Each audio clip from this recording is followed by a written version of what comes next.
नमस्कार, मैं हूं संतोष कुमार। आप देख रहे हैं डीएन स्टील लाइव। मैं आज चर्चा करने आया हूं 144 मटिहानी विधानसभा क्षेत्र की। यदि कॉन्स्टिट्यूंसी की बात करें तो मटिहानी विधानसभा क्षेत्र एक ऐसा क्षेत्र है जो इतिहास में अपना नाम दर्ज करवाए हुए है। आप यूं समझ लें कि काम अच्छा हो या बुरा हो, नाम तो नाम होता है। उसके हिसाब से प्रथम बूथ कैप्चरिंग वो मटिहानी विधानसभा के रतियाही में हुआ। इस आधार पर कहें कि ऐतिहासिक विधानसभा क्षेत्र है ये। वैसे भी कम्युनिस्ट और कांग्रेसों के बीच जो मल युद्ध चलता था उसका कुरुक्षेत्र का मैदान भी यही विधानसभा क्षेत्र है। यहाँ गंगा के मैदानी भागों में 80-90 के दशक में जो बंदूकें गरजती थी और जितने कहें कि नरसंहार हुआ, उस सब का कारण दो दलों के बीच में, यानी कि विधानसभा एक ऐतिहासिक विधानसभा क्षेत्र है। इसी विधानसभा क्षेत्र से कभी कांग्रेस के प्रमोद कुमार सिंह 80-85 में जीत करके आए और लगभग उसके बाद तक अपना परचम नहीं लगा पाए। कांग्रेस ने उनके किला को बेच दिया और राजेंद्र राजन वहाँ काबिज हो गए।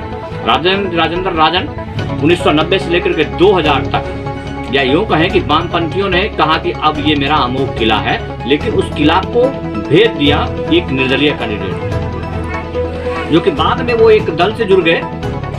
और वास्तविक में आप कहें कि उस दल का तब से अब तक आधिपत्य है, लेकिन वो अपने विधानसभा को मटिहानी से पटना को जोड़ने में सक्षम नहीं हो पाए, जिसका लाभ मटिहानी को नहीं मिल पाया। और जो गंगा का मैदानी भाग किसानों को, यानी कहें कि भारत की आत्मा जो खेती गृहस्थी है और उसमें बसता है, और वो ऐसा जगह है जो दुनिया का सबसे उपजाऊ मिट्टी लेकर के भी अपने आप को उत्थान नहीं कर पाया। कारण आज तक वहाँ तक ना कोई यूनिवर्सिटी खुल पाया है, ना कोई फैक्ट्री खुल पाया है, यानी कि ऐसा कोई खास चीज नहीं हो पाया है। बस ऐतिहासिक जो मैंने जिस चीज को बताया, अच्छे से या बुरे, आप उसकी विवेचना कर सकते हैं। वर्तमान में हमें लग रहा है कि अब शायद पहले ढूंढने से प्रतिद्वंदता नहीं मिल पा रही थी। विपक्ष महागठबंधन से भी एक कैंडिडेट निकल के सामने आ रहे हैं जो आरजेडी में थे पहले, सुधांशु जी। वो अब कांग्रेस के टिकट पर यहाँ चुनाव लड़ने वाले हैं, ऐसा कानो कान खबर आ रहा है। ना कि अब हो चुका है लगभग क्लियर कि वो अब चुनाव लड़ेंगे, क्योंकि वो जनरल कास्ट से आते हैं और यदि उनका साथ कांग्रेस आरजेडी जैसे महागठबंधन के साथ होगा तो मुझे लगता है कि इस बार वहाँ कांटे की टक्कर होगी। और ये अब हम देख लेंगे चुनाव के मैदान में। अब इस विधानसभा की चर्चा के लिए हमारे साथ हैं प्रकाश सर, जो कि एम फाउंडेशन के निर्देशक हैं और वो उसी विधानसभा क्षेत्र के रहने वाले हैं। सुनने में आ रहा है कि वो भी यदि कोई जो निष्पक्ष पढ़े लिखों के दल यदि मिले उनको, तो अपना भाग आजमा सकते हैं। लेकिन वर्तमान में मेरी तरफ से वो एक स्वतंत्र नागरिक हैं और एक समाज सेवी हैं जो मेरे साथ हैं। नमस्कार प्रकाश सर, आपका स्वागत है मेरे चैनल में। नमस्कार, आपका भी सर। बहुत बहुत धन्यवाद सर कि आप हमारे साथ जुड़े। आपका इंस्टीट्यूट का नाम क्या है सर? मेरे इंस्टीट्यूट का सर, मेरा इंस्टीट्यूट 3 फॉर्म में चलता है। एक तो चलता है स्कूल चलता है सर, एंड फ्यूचर स्कूल जी। दूसरा है सर MICL कंप्यूटर सेंटर, और तीसरा है सर बायोलॉजी हब। तो शिक्षा के क्षेत्र से जुड़े हुए सर, इस क्षेत्र को हम लोग मानते हैं कि एक सेवार्थ है। इसके लिए सबसे पहले मैं हार्दिक शुभकामनाएं दे दूं कि आप देश के भविष्य को संवारने का काम करते हैं। सर, मैं बात करना चाहूँगा अपने विधानसभा क्षेत्र 144 मटिहानी विधानसभा क्षेत्र के वर्तमान परिवेश के बारे में। अभी वर्तमान में विधायक हैं सर बोगो सिंह। सबसे पहले थोड़ा सा वर्णन करें सर कि क्या इस 5 साल में बोगो सिंह से जनता कितनी खुश है? देखिए, ये सवाल तो जनता बताएगी इस चुनाव में अपने मत के द्वारा कितना खुश है उनसे। और रही बात 5 साल क्यों, उनसे 16 साल का हिसाब लिया जाना चाहिए। जी जी जी, अच्छा ठीक है सर। 16 हम चुनावी चर्चा में हैं। वर्तमान में यदि जनता, जब हम राष्ट्रीय जनतांत्रिक गठबंधन की बात करें तो जनता दल यू से फिक्स है कि बोगो सिंह आ सकते हैं या बदल भी सकते हैं? सर देखिए, राजनीति ऐसी परिपेश है जिसमें कि अंतिम समय तक कुछ नहीं कहा जा सकता। जब बीजेपी तो कोई चेहरा है जो आपके क्षेत्र सकती है और शिवसेना कांग्रेस के साथ बना सकती है, तो बिहार में तो आपको देखा हुआ था 3 साल पहले कि आगे भी जदयू थी, फिर बीजेपी और जदयू हो गई। अपना स्वार्थ सिद्ध नहीं होगा तो अलग भी हो सकते हैं, और यदि गठबंधन में रहे तो 90% संभावना है कि नरेंद्र जी ही उनके विधायक के रूप में उनका नाम आएगा।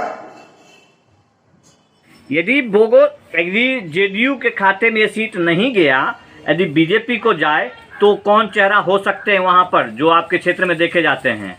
चेहरा क्या हो सर, वहाँ तो उनका बहुत सारे कार्यकर्ता है, लेकिन टिकट देने पर ये सब राजनीतिक दल क्या करते हैं, नहीं यदि दिया जाए तो हम सिर्फ उनके संभावना, उनको टिकट मिलेगा।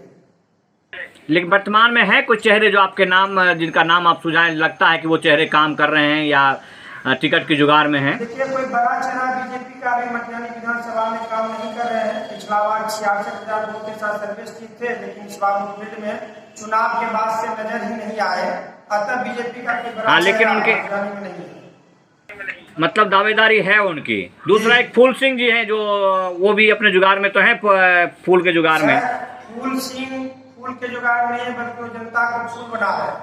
कभी जाते हैं जनता को फूल बना, सदस्यता ग्रहण करते हैं सर, और जब आते हैं व्यक्ति की तारीफ हो रहा है तो कहते नहीं अभी तो हम बीजेपी में ही है, तो बस अच्छा लोजपा से सर लोग को फूल बना रहे हैं। अच्छा लोजपा से कोई कैंडिडेट? लोजपा में यदि मुझे कहा जाए तो लोजपा के द्वारा सर अभी तक कोई सा प्रत्याशी है नहीं, क्योंकि हमेशा लोजपा बीजेपी के साथ गठबंधन में ही रही है विगत 15 वर्षों से। तो लोजपा मतलब राष्ट्रीय जनतांत्रिक गठबंधन में एक छत्र राज भोगो सिंह का है। अब हम बात करेंगे सर गठबंधन महागठबंधन में जो उनका प्रमुख दल है राष्ट्रीय जनता दल से कौन कौन नाम आते हैं? देखिए पहला तो ये जिस तरह कांग्रेस से वो गठबंधन करेंगे तो चूंकि वो सीट जाएगी तब कांग्रेस के खाता में मटिहानी जाएगी, और सार्जन सिंह उसके प्रबल दावेदार हैं। सार्जन सिंह पिछले 2000 या उससे पहले से सार्जन सिंह बार बार यहाँ पर अपना भाग आजमा चुके हैं। अब है कुमार सिंह और सार्जन सिंह, वही जी प्रमुख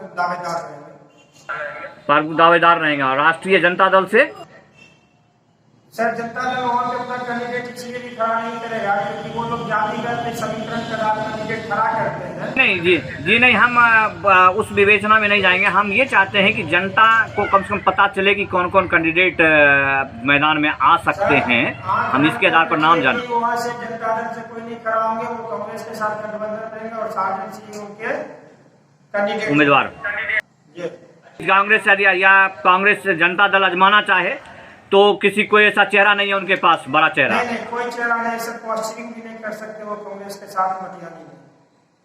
ओके अच्छा, दूसरी एक और पार्टी है जनाधिकार पार्टी, जो बेगूसराय में बहुत जगह बार बार पप्पू जी आ भी रहे हैं, उनका कोई चेहरा है क्या मटिहानी विधानसभा क्षेत्र में? मैं आपको बता दूं, उनका बहुत सारा लड़का जो कि पढ़ाई के छात्र राजनीति से जुड़ा था, उसमें मेरा भी एक कंप्यूटर का एक लड़का था संजीव कुमार, वो भी छात्र संघ का अध्यक्ष जुड़ा है। जी जी कुछ बच्चों ने अच्छा काम किया, जैसे स्कूल के संघर्ष वगैरह हो, इसके लिए काम किया है। तो आप उस बच्चों में से किसी को टिकट देना चाहिए, दे सकते हो। जैसे कोर्ट का कार्यकर्ता है दिलीप जी, तो असल में कहा जाए तो मेहनत यही संजीव कुमार, दिलीप कुमार और इंडियान का है सर, जिसका मटिहानी विधानसभा में घर नहीं पड़ता है, लेकिन इंडियान का मुरारी कुमार है। ये सब उनके प्रमुख रहे हैं जाति सदस्य में। तो अच्छा, मटिहानी विधानसभा क्षेत्र, दिलीप कुमार, मटिहानी विधानसभा क्षेत्र में एक और दखलंदाजी बनती है, क्योंकि वो भूमिहार ब्राह्मण एकता मंच के जो राष्ट्रीय जनजन पार्टी अब हो गई है, उनका भी कुछ दावेदारी बनता है। वो भी कह रहे थे कि हम युवा कैंडिडेट उतारेंगे। उनमें से कोई लोग जो रोड पर दिखते हैं आपको? या सर मैं एक बात आपको यह कहना चाहूंगा कि पर्सनली मैं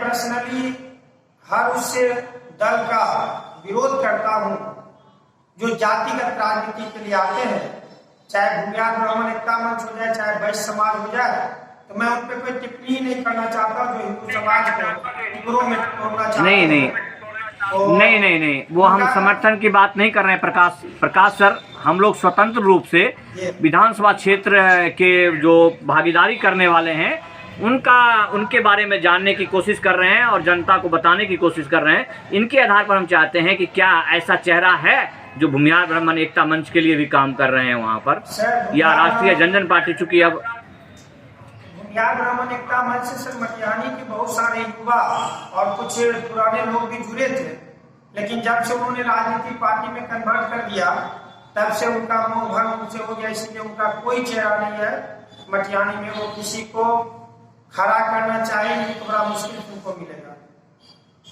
अच्छा, सुनने में आ रहा है बहुत सारे निर्दलीय कैंडिडेट हैं जो भी आपके मैदान में मटिहानी से खास करके आना चाहते हैं, क्योंकि उनका कुछ नाम बताएं आप, जो लोग हैं। देखिए, निर्दलीय में तो कुछ एक मुखिया है बलापुर के, उनके तरफ से भी सुनने में आ रहा है, फिर दरियापुर से है, वार्ड कमिश्नर में है। ये सब जो आ रहा है कि ये सब खड़ा होना चाहते हैं। और एक चीज और बता देते हैं, आप फूल बाबू की बात किए तो फूल बाबू भी शुरू में तो बनाते कि हम खड़ा होंगे, जब वो भी जानते हैं कि बीजेपी और जदयू गठबंधन रहेगी तो उनको टिकट मिलने वाला नहीं है, तो वो भी निर्दलीय। और बाद में एक समीकरण और आपने थोड़ा देर पहले पूछा था कि बीजेपी और जदयू यदि अलग होती है तो फिर निर्दलीय में निर्दलीय से ही खड़ा होंगे। ये मैंने आपको परमानेंट बताया कि ये सब 3-4 हैं जो निर्दलीय में खड़ा होने वाले हैं। अच्छा, दूसरा एक और एक युवा है केसाविया से ही, चूंकि नरेंद्र कुमार सिंह और बोगो सिंह का घर है वहाँ पर, अविनाश कुमार करके, वो फील्डिंग करते हुए देखे गए हैं बहुत सारे पोर्टल और समाचार पत्रों में कभी कभी उनका नाम आता है।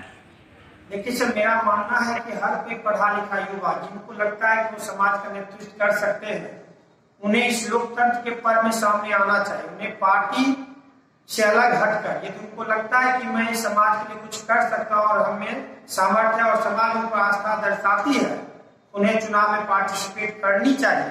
क्योंकि दल में क्या हुआ है कि आप बाहुबली को टिकट देते, पैसा वाले को टिकट देते हैं और एक हवा के द्वारा चुनाव जीतना चाहते हैं। अभी किसी भी मतलब आपका कहने का तात्पर्य है, यदि आपके मन मुताबिक या वर्तमान परिस्थिति के मुताबिक कैंडिडेट नहीं मिला तो आप भी खड़ा हो सकते हैं क्या? यदि जनता का आशीर्वाद हुआ और हमारे सहयोगियों का आशीर्वाद हुआ, जिसमें हम फाउंडेशन चलाता हूं और 34 पंचायत में मेरे कार्यकर्ता हैं, एम फाउंडेशन का जो लोगों को सहायता करते हैं, मदद करते हैं, मुसीबतों में खड़ा रहते हैं, बाढ़ में खाना पहुंचाते हैं, अभी मास्क बना के सबको बांटते हैं, घर घर खाना पहुंचाए। यदि उन लोगों की इच्छा हुई तो क्यों नहीं, ऑफकोर्स स्पष्ट हो सकते हैं। तो ऐसे में एक चेहरा आ रहा है जो जिन्होंने अपने आप को खुद भावी प्रत्याशी, मुख्यमंत्री प्रत्याशी के रूप में प्रस्तुत किया है और वो पढ़े लिखे युवाओं का एक संग्रह कर रही हैं, लेकिन वर्तमान में चूंकि वो ना कुछ कर पा रही हैं, अभी तक तो तस्वीर हम देख पा रहे हैं। क्या ऐसे लोगों से नहीं मिला? पोल्डर्स पुष्पम प्रिया चौधरी सर, मैं उन पे ज्यादा टिप्पणी नहीं करना चाहता क्योंकि पर्सनली मैं उस पार्टी को उन्हें नहीं जानता, लेकिन मैं ये बताना कोई नहीं जानता मैं इतना जरूर कहना चाहूंगा कि विगत के 5 वर्षों में उनका एक भी कार्यकर्ता मटिहानी में नहीं था। उस पार्टी का चुनाव नहीं, मटिहानी में तो जो चुनावी ऐसे बहुत से चीजें जो चुनावी माहौल में ही निकल के सामने आते हैं और यही विडम्बना है हमारी तरफ से भी, लोग इस चीज को समझते हैं। लेकिन हमारे घर में दादाजी कहते थे कि बरसाती मेढक की तरह उपज जी। तो यही सबको कर सकते हैं कि चुनाव के समय बहुत सारे बरसाती मेढक के रूपों में खड़ा होंगे, दल आएंगे, कुछ का कार्य क्षेत्र होगा, झारखंड में वो आएंगे, बिहार में दूसरे मधुबनी, तो ऐसा होगा सर। तो हमें आप जी, हम थोड़ा सा सहयोग आपसे चाहेंगे। वर्तमान आप हमें बताएं कि जो मैं जो समझता हूँ, मैंने अभी वर्णन में कहा कि मटिहानी विधानसभा क्षेत्र चूंकि राजनीतिक प्रदेश में बहुत बड़े बड़े चेहरे रहे, जैसे प्रमोद बाबू जब जीतते थे तो कांग्रेस का किला था वो, फिर राजेंद्र राजन जीतने लगे तो वामपंथियों का किला हो गया वो, लेकिन फिर नरेंद्र सिंह जीतने लगे तो उनका ही किला हो गया, टूटने का नाम नहीं ले रहा है। क्या विकास हुआ है क्या मटिहानी का? किला कभी भी अस्थायी रूप से किसी के आधिपत्य में नहीं रहता। जिस समय आप किला बोलते हैं उसी समय उस पर उसका फिर पतन होगा, फिर हम नहीं बोलते हैं, ये आपकी जनता बोलने लगती है जब उनको 2 बार 3 बार ये जीत के कंटिन्यू आते हैं। चूंकि लोकतंत्र है, लोकतंत्र में जनता की इच्छा कभी पूरी नहीं होती है, लेकिन यहाँ के जनता ऐसे कैसे संतुष्ट हो जाते हैं कि कंटिन्यू उन नेताओं को ही चुनने लगते हैं, जबकि मुझे दिखता है ना वो रोड है, ना रास्ता है, ना पढ़ने के लिए बसता है, फिर काहे का किला बन जाता है। सर मैं एक बात इस पे कहना चाहूंगा, जिसमें राजेंद्र राजन जी भी 15 साल थे तो लोग कहते थे कि वामपंथियों का किला है, वो किला और विकास के कारण वो किला ढह गया। और ठीक वैसी परिस्थितियां आज गोगोई जी के लिए भी बनती आ रही है, उनका भी किला सर ढहने वाला है, क्योंकि 15 साल में सर वहाँ पे शिक्षा के क्षेत्र में बहुत पीछे हो गए, रोजगार में नीतीश कुमार पीछे हो गए, क्योंकि उनका जो मुखिया ऊपर भी तो कुछ बनता है, जनता का नजर फोकस करना वहाँ पे। आज देखिए क्या नवादा जनता इनके मुखिया से इनका संबंध ठीक रहता नहीं है, तो प्रदेश की जनता के लिए क्या काम होगा। ये भले रहते हैं, हम भी मानते हैं, बेगूसराय का लाल बोलते हैं इनको कि ये मटिहानी के लाल हैं, लेकिन लाल के सिर्फ रहने से लाल नहीं होगा मटिहानी, उसको लाल करने के लिए बाहरी। मैं आपकी उसी बात पर कहना चाहता हूँ कि गोगोई जनता के बीच में रहते हैं, सुख दुख में खड़ा होना चाहते हैं, लेकिन सरकार चुनी जाती है सर योजनाओं के लिए, युवाओं के भविष्य के लिए, समाज के उत्थान के लिए। यह बता दीजिए आप 15 साल में 15 काम बता दीजिए जो मटिहानी विधानसभा में हुआ।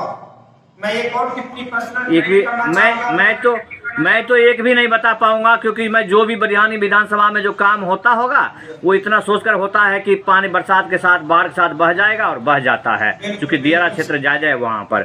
दूसरा मैं आपसे एक जानना चाहूँगा कि आपके विधानसभा क्षेत्र में कसहा दियारा कांड बहुत हाईलाइटेड हो रखा है, किसानों के जड़ जमीन का मामला है, उस मामले में भी लोग अपनी मैनिफेस्टो में जोड़ेंगे उसको, वहाँ के विधायक जो भी चुने जाएंगे। मैं आपको एक बात कहना चाहूंगा सर कि मेरे एक मित्र हैं और अमर जी और हम दोनों ने रामदेवी गांव में जाके वहां से पूछिएगा, जो कि 500 परिवार उस रिटालिएशन में गए विरोध करने में, हमने घर घर जाके लोगों को कहा जब तक आप विरोध नहीं कीजिएगा शासन सत्ता आपके साथ नहीं है। यहाँ पे केवल वोट के साथ शासन होती है, जिधर से वोट आएगा उसका आपको किया जाएगा। बता दिया जाए दियारा क्षेत्र बहुत बड़ा है सर, कसहा का जिस जमीन पर आप स्कूल बना रहे थे वो क्षेत्र जमीन बहुत उपजाऊ है, उसके जगह पर रामदीनी वासी दूसरा जमीन आपको देने के लिए तैयार थे, तो आप ऐसा नहीं कर रहे थे। तब तक कोई नेता उनके साथ खड़ा नहीं हुए, चाहे वो सत्तारूढ़ दल के हो या विपक्षी के। जब तक रामदीनी के जनता ने अपना खून नहीं बहाया, जब तक रामदीनी के जनता ने पत्थर नहीं खाया, जब तक रामदीनी के जनता ने पुलिस का डंडा नहीं खाया, जब तक रामदीनी का बच्चा वहां पे अपना पैर नहीं तोड़वाया, तब तक कोई भी जनप्रतिनिधि उनके साथ खड़ा नहीं हुए। और हम लोग एक सामाजिक कार्यकर्ता के नाते हम लोग गए, वहां लोगों को कहे कि आप लोग विरोध कीजिएगा, जब आप में 1000-5000 वोट नजर आएगा और तब जाके शासन सत्ता आपकी सुनेगी। तो लोगों ने प्रयास किया सर, और मैं यकीन मानता हूं कि यदि हम लोगों को सपोर्ट किए तो मैं उनके साथ हमेशा सदैव खड़ा रहूं। मैं तो बिना चुनाव का खड़ा था सर, अब भी खड़ा रहूंगा। वास्तविक है, यहाँ लोग अपने देश में जय जवान जय किसान के नारे तो लगाते हैं, लेकिन वास्तविकता ये कि जवान और किसान दोनों को अपना खून ही बहाना पड़ता है, उसके बाद ये लोग सिर्फ माल्यार्पण या फूल चढ़ाने के काम करते हैं। इसके साथ मैं आपसे विदा चाहूँगा। बहुत बहुत धन्यवाद आपका कि आप हमारे साथ